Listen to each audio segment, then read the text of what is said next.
इतिहासाच्या राखेतून पराक्रमाचे निखारे ज्यांनी शोधून काढले त्यांना शब्दाचं अमरत्व बहाल करणारे पानिपतकार, संशोधनाची खोली, साहित्याची उंची आणि अभिव्यक्तीची तेजस्विता यांचा त्रिवेणी संगम म्हणजे पानिपतकार आणि आपल्या सर्वांचे लाडके लेखक आदरणीय श्री विश्वास पाटील सर। इतिहास कितीही कोणी मोडून काढला तरी ज्यांच्यामुळे आम्ही त्यावर विश्वास ठेवतो असे श्री विश्वास पाटील सर यांना टाळ्यांच्या जोरदार गजरात आमंत्रित करते। टाळ्या अशा वाजत राहिल्या पाहिजेत।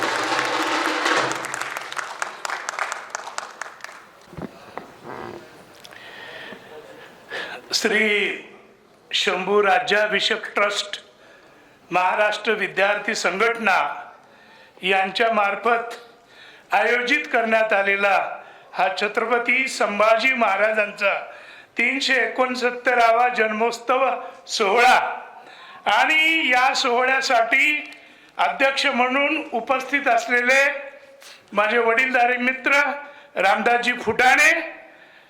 आता या ठिकाणी खूप चांगल्या व्यक्तींचा सन्मान झाला, निवड पण खूप पक्की होती।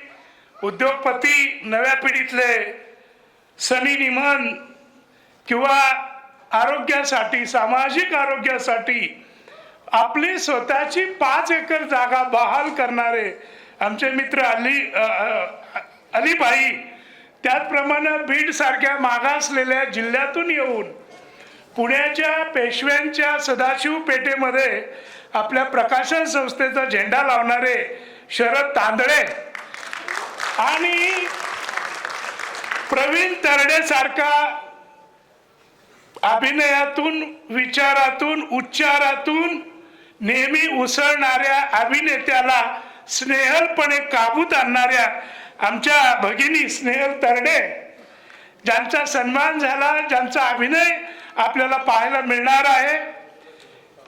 मित्रहो, या ठिकाणी विनायक मेटे हे नाव घेतलं की आमच्या काळजाचा टवका उडतो। एवढा समाजाशी एकरूप झालेला एक या भूमीचा पुत्र आपल्यातून सोडून गेला आपल्याला मध्ये प्रवासामध्ये। आणि आता ज्योतिताई मेटे त्यांच्या रूपाने या ठिकाणी उपस्थित आहेत, त्यांचंही मार्गदर्शन आपल्याला मिळालं।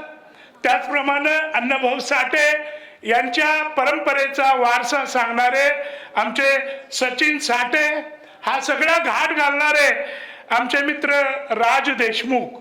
खरं म्हटलं तर पुण्यासारख्या ठिकाणी अनेक चळवळी, वळवळी, तळमळी नेहमी प्रगट होत असतात।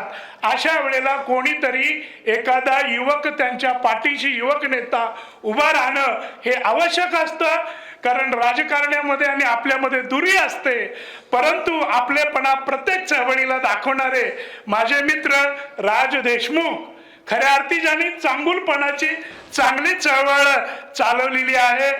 या ठिकाणी शंभू महाराजांच्यावर अनेक व्याख्यानं देणारे तडफदार शेखर पाटील उपस्थित, भगवान दादा वैराट इथं आहेत, भाऊसाहेब जाधव इथे आहेत आणि आताच या ठिकाणी विषय निघाला तो फकीराच्या राईटचा। मी सचिनला विचारलं मोठ्या हक्कानं की का रे सचिन, काय प्रकार आहे? त्यांनी सांगितलं राईटची काळजी करू नका, राईट सुरक्षित आहेत आणि साठे कुटुंबाकडे आहेत आणि ते तुम्हाला देतील। पण तुम्ही एक विचार असा बोलून दाखवला की माझं वय संपलेलं आहे आणि मी आता फकीराच्या वडिलाचं काम करणार आहे। एखादा मनुष्य लौकिक दृष्ट्या, अभिनयाच्या दृष्टीनं वयात आलेला माणूस आपलं वय संपलं आहे असं म्हणणं हे चुकीचं आहे। माझी खात्री आहे की फकीराचा नारळ फोडल्यावर केवळ त्या कल्पनेनं तुमचं 5-10 किलो 2 महिन्याच्या आत वजन कमी होईल आणि तुम्ही आहात त्याच्यापेक्षा तरुण दिसाल। मला सांगण्याचं कारण असं की मित्रांनो, मनुष्याला संपत्ती कमावता येते पण स्फूर्ती आणि जिद्द ही त्याच्या रक्तात असावी लागते, जी मला प्रवीण दर्डेंच्या रक्तामध्ये दिसते आणि त्यामुळे त्यांनी त्यांचं जे स्वप्न आहे अण्णाभाऊंच्या अमर कलाकृतीवर अजरामर सिनेमा तयार करायचा, तो तुम्ही अवश्य करा. तो पाहण्यासाठी लागेल ती मदत करायला आम्ही सगळे तुमच्या पाठीशी आहोत आणि त्या सिनेमाची वाट पाहतो आहोत. मित्रांनो, संभाजी महाराजांच्यावर 20-25 वर्षापूर्वी मी कादंबरी लिहिली संभाजी नावाची. तिच्या लाखो प्रती खपलेल्या आहेत, अजूनही घराघरामध्ये ती वाचली जाते. संभाजी राजांच्या बद्दल मी इतकं बोललेलो आहे की अजून काय त्याबाबत बोलायचं. पण मी तुम्हाला खरं सांगू का की महाराष्ट्राच्या इतिहासाचे चंद्रसूर्य म्हणून उल्लेख करायचा झाला तर तो छत्रपती शिवाजी महाराज आणि संभाजी महाराज यांचाच करावा लागेल. संभाजी हे नाव असं आहे, संभाजी राजे, की जळता वारा आणि पेटता निखारा म्हणजेच संभाजी राजे, असं या संभाजी राजांचं कर्तृत्व होतं. सहज मी परवा विचार करत होतो की परमेश्वरानं या पिता पुत्रानं किती आयुष्य दिलं. अवघ्या 32व्या वर्षी पापी औरंगजेबानं आमच्या संभाजी राजांची हत्या केली. त्यावेळेला संभाजी राजांचं वय 32 होतं. आणि मग मी इतिहासाला दुसरा प्रश्न विचारला की इतिहासा शिवाजी महाराजांना किती आयुष्य मिळालं, तर 18,633 दिवस, म्हणजे फक्त 49 वर्ष. 49 वर्षामध्ये महाराजांनी काय कमावलं आणि काय संपादित केलं. एवढं संपादित केलं की पुढच्या अनेक पिढ्या त्यांच्या प्रत्येकाच्या खांद्यावर शिवविचाराची, शिवपरंपरेची पालखी घेऊन जात आहेत. आणि मी ज्या वेळेला कधी स्वप्नावस्थेत असतो किंवा एकांतात असतो त्यावेळेला परमेश्वर पुढे दिसल्याचा भाग झाला तर देवाबरोबर मी भांडतो आणि परमेश्वराला म्हणतो की हे परमेश्वरा, ह्या पिता पुत्रांना फक्त 32 आणि 49 वर्षाचं आयुष्य दिलंस. अरे यांना फक्त 10-10 वर्ष वाढवून दिली असतीस तर काय झालं असतं. मग विधाता माझी परीक्षा बघतो आणि म्हणतो, अरे चला पाटील, मी दिलं असतं 10 वर्ष, त्यांनी काय केलं असतं. मी त्यांना परमेश्वराला सांगतो की त्यांनी काय केलं असतं. हा प्रश्न देवा तुम्ही आम्हाला विचारता. अहो, संभाजी राजे आणि शिवाजी राजे यांना आणखी 10 वर्षाचं आयुष्य मिळालं असतं तर भीमा कृष्णे काठी नाचलेली घोडी लंडनच्या थेम्स नदीच्या काठी नाचल्याशिवाय राहिली नसती आणि भगवा झेंडा पॅरिसच्या दरवाजात फडफडल्याशिवाय राहिला नसता, याची मला पूर्ण खात्री आहे. खरंच पुणे नगरी पुण्यवंत आहे, भाग्यवंत आहे. अवघ्या 30-35 किलोमीटरच्या अंतरावर संभाजी राजांचा जन्म झाला आणि दुर्दैवानं त्यांना मृत्यू जो लाभला तो सुद्धा 30-35 किलोमीटरच्या अंतरावर. संभाजी कादंबरीच्या शेवटच्या प्रकरणाला मी शीर्षक दिलेलं आहे, भीमे काठी भिजली गाता. आणि त्यामध्ये एका नाथपंथी साधूच्या तोंडी शब्द दिलेले आहेत की भविष्य काळामध्ये भीमेच्या काठावर जशी देहू आणि आळंदी आहे तसंच वडू बुद्रुक हे तिसरं तीर्थक्षेत्र होईल आणि जगातून लाखो वारकरी या ठिकाणी पोहोचतील. पाणी थोडंसं.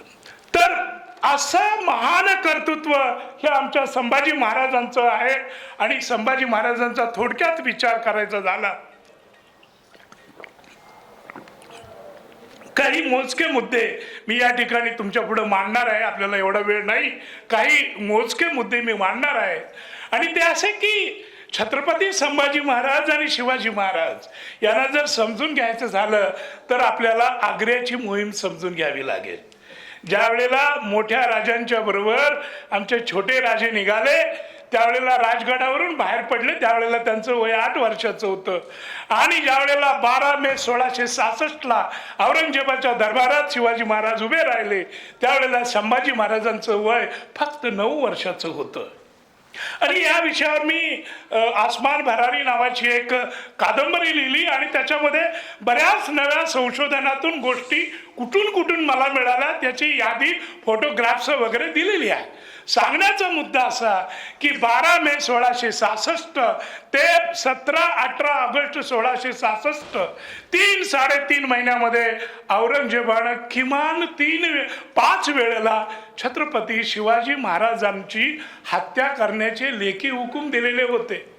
केवळ तुमचं आणि आमचं नशीब म्हणून तो प्रसंग घडला नाही, पण शेवटी एका खानाच्या वाड्यामध्ये 17-18 तारखेच्या रात्री शिवाजी महाराजांना त्या ठिकाणी दुपारी सायंकाळी बोलवायचं सन्मानाला आणि रात्री त्यांना जिवंत तिथं दफन करायचं हे औरंगजेबाने ठरवलेलं होतं.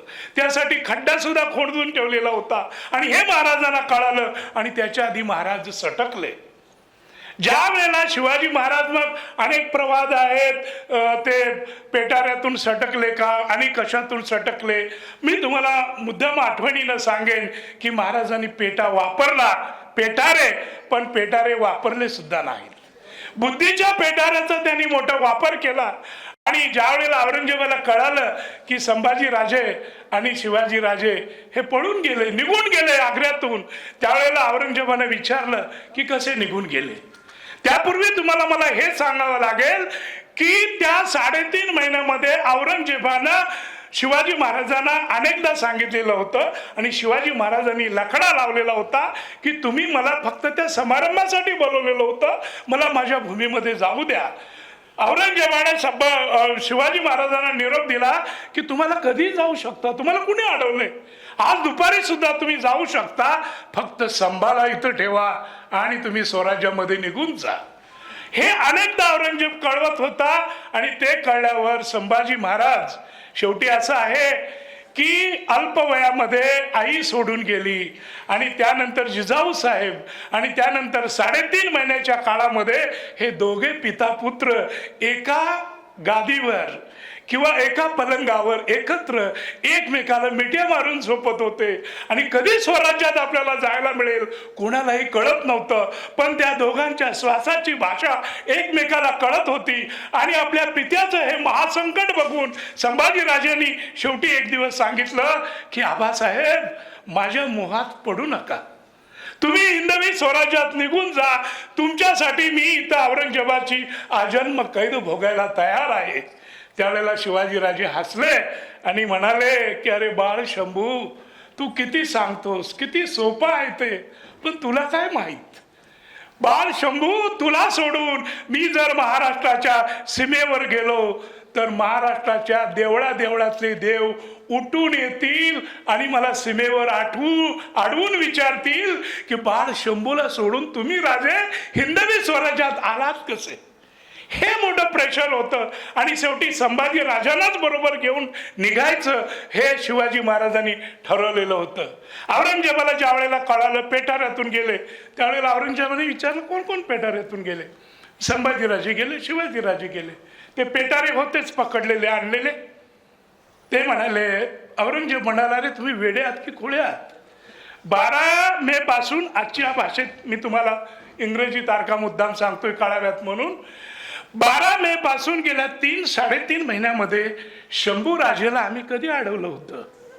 कधी ते आमच्या दरबारात यायचे, कधी घोड्यावरून बाजारात फिरायचे, आग्र्यामधून फिरायचे आणि माझ्या माहितीप्रमाणे आणि माझ्या समजुतीप्रमाणे शिवाजी राजे हे हितदर्शक होते, पुत्राचं हित त्यांना कळत होतं आणि त्यामुळं संभाजीला जर पळून जायचं असतं तर त्यांनी पेटारा वापरण्याचं काय कारण, सांगितलं असतं नदीच्या काठावर तुम्ही कुठेतरी लपून राहा आणि नंतर बरोबर घेऊन गेले असते.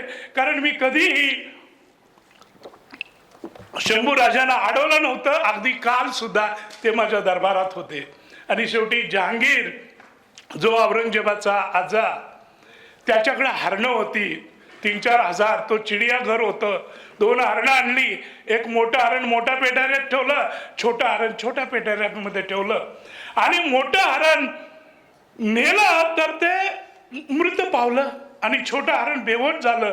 त्याला मग वैदूच्या ताब्यामध्ये दिलं आणि त्यावेळेला औरंगजेब हसला आणि म्हणाला, बेट्यानो, तुम्हाला महाराष्ट्र म्हणजे काय माहिती नाही आणि महाराष्ट्राची माती म्हणजे काय माहिती नाही, तुम्हाला शिवाजी म्हणजे काय माहिती नाही, तुम्हाला मराठी माणूस काय माहिती नाही. हे औरंगजेबाला माहिती आहे, कारण माझा बचपना सगळा महाराष्ट्रात गेलेला आहे. ज्यावेळेला माझे वडील शहाजहान यांनी जहांगीर विरुद्ध युद्ध पुकारलेलं होतं, बंड पुकारलेलं होतं, त्यावेळेला माझ्या बापाला माझ्या आजोबानं हद्दपार केलं होतं आणि पुण्याच्या प्रांतातच जुन्नर नावाच्या गावामध्ये हा औरंगजेब, दारा आणि आम्ही सगळी तिघं चौघं भावंड 4-4, 5-5 वर्ष राहिलेलो आहे. आणि त्यामुळं मराठी माणसं आणि मराठी माणसांची भूतं सुद्धा मला माहिती आहेत आणि कोकणातली भूतं तर फार लागीर असतात. इथे शिवाजीने तुमच्यावर बाणामती केली आणि ते बाणामती कशी तर 2-2.5 वर्षापूर्वी आमचे मामा शाहिस्ते खान पुण्याला होते आणि शाहिस्ते खानाची बोटं तोडल्यावर त्या रात्री आमचे बेवकूफ 10,000 मोगली फौज कात्रच्या घाटातून त्या दरीतून पळत होते, कारण मराठी पुढे पळतायत म्हणून.